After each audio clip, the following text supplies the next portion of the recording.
Fala galera, beleza? Está no ar mais um Manda Aí de hoje, no qual nós iremos resolver a primeira lei de Ohm no Enem.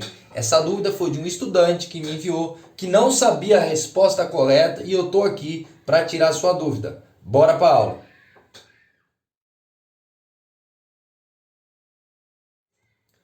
O problema deste Enem se trata do seguinte, acompanha a leitura comigo. Ao pesquisar um resistor feito de um novo tipo de material, um cientista observou o comportamento mostrado no gráfico tensão versus corrente. Temos aí o gráfico da tensão, dada em volts, e da corrente em amperes. Após a análise do gráfico, ele concluiu que a tensão em função da corrente é dada pela equação U, que é igual a 10I mais I quadrado. O gráfico da resistência elétrica R do resistor em função da corrente é. Aí ele dá as alternativas de A a E, na qual nós temos que descobrir qual é a correta. Presta atenção na resolução desse problema. Nós sabemos que a lei de Ohm é dada por isso, que a resistência é igual a DDP dividido pela corrente. Ou o que você normalmente fica decorando, Uri, Uri, Uri. Isso mesmo, a tensão que é igual a resistência vezes a corrente. Aí o problema nos diz que a tensão está em função da corrente, que obedece este equacionamento aqui. Agora para tudo e presta atenção porque as pessoas erram. Normalmente você aprende que esse equacionamento, chamado de lei de Ohm,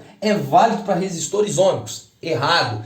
Esse equacionamento aqui ele serve para qualquer resistor. Eu estou dizendo isso para você porque na maior parte dos casos os estudantes erram, achando que esse comportamento é de um resistor ômico. Se você observar, a DDP está em função da corrente ao quadrado. E se ele fosse um resistor ômico, essa DDP estaria em função apenas da corrente. O segundo detalhe é o seguinte, está na interpretação desse gráfico. Presta atenção porque aqui ele fala que a resistência é em função da corrente. Mas de fato, bufada, como que se resolve isso? Você resolve isso a partir do que eu sempre digo que é essencial. Teoria, equacionamento e gráfico. A partir dessa teoria, você vai utilizar esse equacionamento, a fórmula, depois vai analisar o comportamento desse equacionamento no gráfico.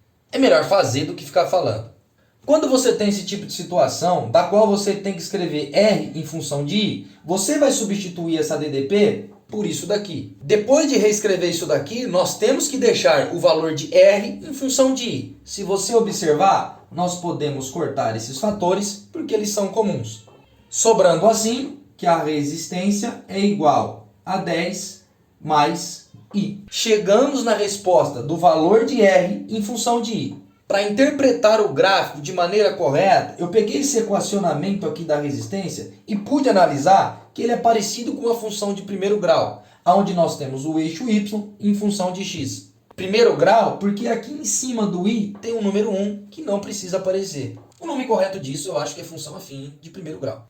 Por que eu estou falando isso para você? Nesse tipo de função, esse termo independente, que é o valor de B, é correspondente a 10. E ele sempre vai ser o valor que inicia a função aqui no eixo da ordenada, que nesse caso é a resistência. Sabendo de todos esses fatores, basta interpretar o gráfico. Dessa forma, essa alternativa, que começa mais ou menos em 16, e essa daqui que começa do zero, já estão erradas.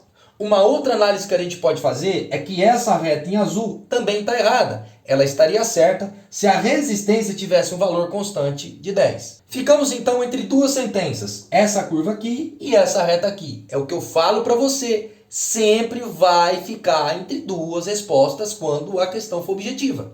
Sabendo que isso tem uma dependência de primeiro grau, a resposta correta é essa reta, porque uma reta representa uma função de primeiro grau. Esse arco de parábola poderia ser correto se essa dependência da resistência com a corrente fosse uma função de segundo grau. Aqui no lugar do 1 tinha que ter um 2.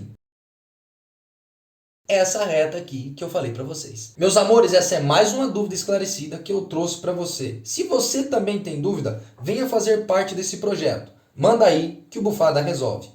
É muito importante para mim que você salve esse conteúdo, que você dê like nesse conteúdo, que você compartilhe ou mesmo escreva comentários. Isso é uma forma de incentivo para que eu consiga produzir materiais ainda melhores para vocês. E o Instagram entregar essa mensagem para mais pessoas. E eu já ia me esquecendo. Segue esse perfil, acompanhe as minhas postagens, vai lá na minha bio, clica no link, se inscreva no meu canal do YouTube, Física Completa Professor Paulo Bufada. Muito obrigado e como é de praxe, aquela bufada para sair.